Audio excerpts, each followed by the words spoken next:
9:22 a.m. I was up till like 3 or 4 o'clock in the morning, editing videos. Amador's here. Homie Joe's here. Fucking Facebook said Micah was up 3 hours ago. Like, damn. I was up pretty late trying to get that Nick Drives video. And now we're here again at Garcia's Custom Garage, aka my older brother's garage, aka the Chop Shop, aka the Good Life.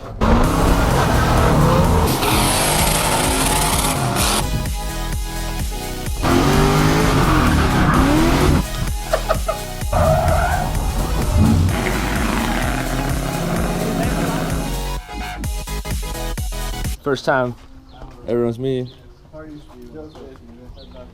Everyone brought his gear from SoCal Sideways. He brought some other stuff. They're gonna be shooting the rat rod today. My older brother, Steven's creation.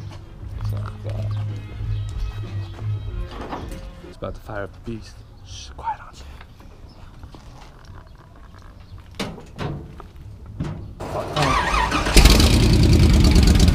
Thing is crazy. It's a 1930. It's a Ford. It's got a Chevy motor in it. Behind the scenes. Oh shit. I might not sound enthusiastic. It's because I'm super tired. Up way too late. Looks sick just sitting in the grass. All kinds of weird custom stuff that you wouldn't notice. It's like built with all these different gnarly things on it, but it's totally built to be like slick and like cover all the gnarly stuff up where you can't see any of it. But it's on hydraulics. The whole front end's on hydraulics, the rear end's on hydraulics. The frame has like, the frame and axle has a bunch of crazy supports in there. That whole trunk deck lid he was saying is a gas tank. He's probably been building this thing since, I don't know, I was a kid when he got this car.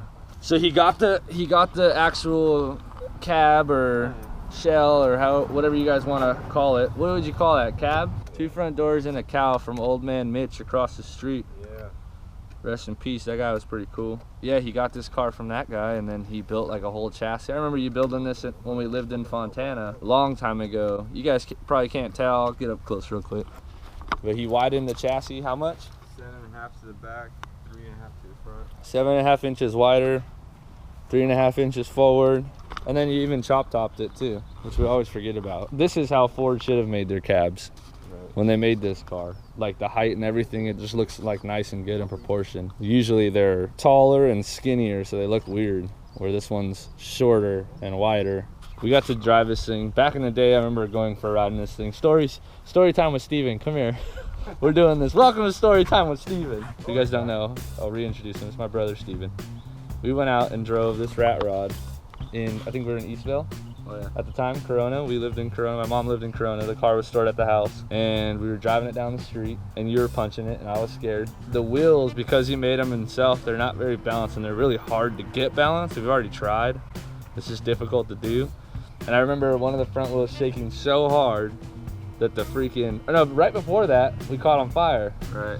Right before that, the air filter was on fire. The air filter caught on fire. We're freaking out. This dude he took his shirt off. No, that was a different time. No, that was completely different. Okay, so we're in Eastville driving this thing. The wheels are like not balanced, super shaky. Freaking tie rod snaps. One wheel's doing whatever the hell it wants. He hits the brakes and like the front end locks up. It was just total scary. Totally scary. We did donuts in it recently too down the street. It catches on fire. You guys saw that episode. Yeah, blew the tire off the bead. Yeah, it started shaking on me, broke the tire off the bead. Then we go and we're in Riverside at my mom's other house, and we're driving it up and down the street, and then the carburetor catches on fire. I think that was the first time it caught on fire. Couldn't get it out. This dude takes his shirt off, starts smacking the freaking carburetor, trying to put the fire out, dude. Smothered. Oh, it got smothered the flame. Dude, it got super sketchy. But then you also had other things happen, like throttle sticking wide open. Yeah, I mean, my buddy Eric almost went through a wall. At the other shop. Yeah. Almost crashed into a wall. Everybody has a little story to tell about this thing. And then this thing actually got crashed into a wall too, right? No. Here, no? Never crashed it. Oh yeah, I went through the wall. Yeah. With Roman? With me and my kid in it. Sent him through the dash. Yeah, so Roman.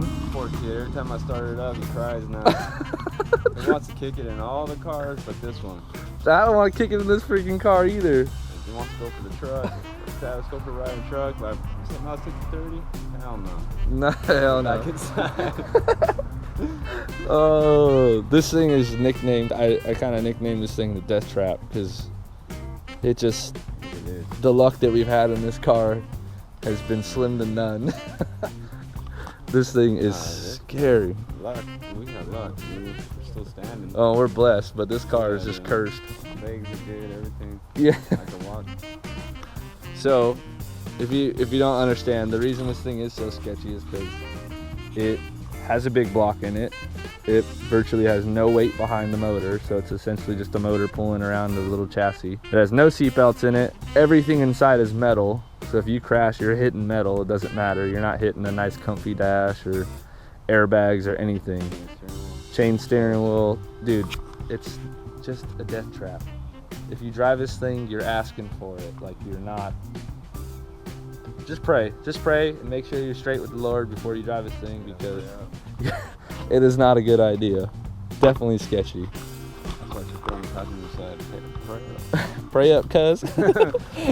Where you at, cuz? So you can see it. Everything's metal. The half roll cage that he never got to finish it because he didn't have a tube bender. Now he's got a tube bender. He can get it done, but it's okay because he's busy working on all these projects for customers. So it's a good thing. But that whole dash is metal. Steering wheel's chain over there. You can see that. There's essentially no real safety. These are the seats. There's no seat belts or anything fancy in here. It's very scary. It's very cozy. There's not a lot of cars I'm scared of. This is definitely in the top 3 for me. Oh, and the brakes don't work. They're just spongy. Yeah, they don't. Oh shit, is that a dipstick right here? Yeah. For the transmission. Yeah, you gotta see this like foot room on this other side. Once Amador is done over there, I'll take you guys over there. Look at those pedals. One is properly shaped as a coffin because that's probably where it end up. Yeah, that's scary. No, I don't like it. Skateboard wheel for throttle, brake pedal. Obviously, there's not. This is the size of my hand. There's not very much space in here. I'll put my foot in there. Bam! You got your brake and your gas, and your second foot goes wherever the heck it fits. If it goes here, your left foot, mine would be there, and then my driving foot would be in this general area. The floor's perforated, so you can see that. Oil cooler down there. I never even knew that was down there. Oil cooler's down there, hydraulic cantilever system. The water pump's down there too? That's right, that's not a exhaust tube, that's a water tube. Because the radiator's mounted in the trunk behind this whole situation. This doesn't feel too good on your hands. It is scary. Gun holster when you gotta handle stuff. Look at this door latch. That thing's dialed, dude. That door's going nowhere. The whole windshield swivels out. It's got the safari style. Headlights are gangster. They don't really light much up, but they look cool. High and low beams on them. You can see his cooling pipes wrap around and then go underneath. No water pump on the front end. Everything's back here. It's registered and insured. What you talking about? Of course it's street legal, man. So here's the whole radiator system here. We got them top secret fans. Can't tell you guys about that. All the linkage set up for the rear axle. Batteries back there. Then he's got his whole hydraulic system. Brake linkage. Everything's just like super gnarly. This system here, this brake system is usually mounted straight out like this.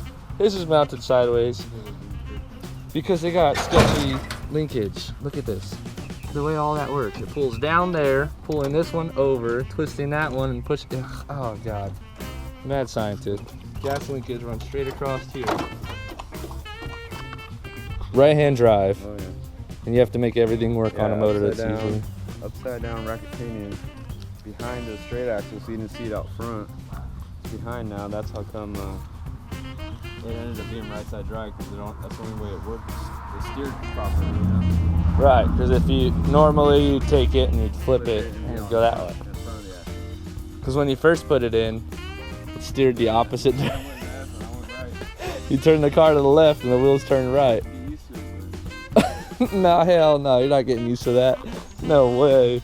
I like to see that. If anyone's out there who's down, make your car steer backwards somehow and go drive it at the track. I want to see how that works. I want to take you guys this is kind of, I would say, more of my heritage. My older brothers are the ones who really brought the cars around. I mean, my mom was into it, but the boys here are the ones who really brought the hot rod scene around me and kind of the V8 life and things like that. Kind of what I grew up around. This is more the stuff I grew up around. But this is my older brother's rat rod. And I think it's pretty sick. Beautiful. It's scary, but it's tight. Anyways, if you guys want to watch some more videos, be sure to subscribe. If you guys want to watch me drive my race car, click up here. If you want to see me do donuts in this car and a previous video, click down here. All right, guys. Later.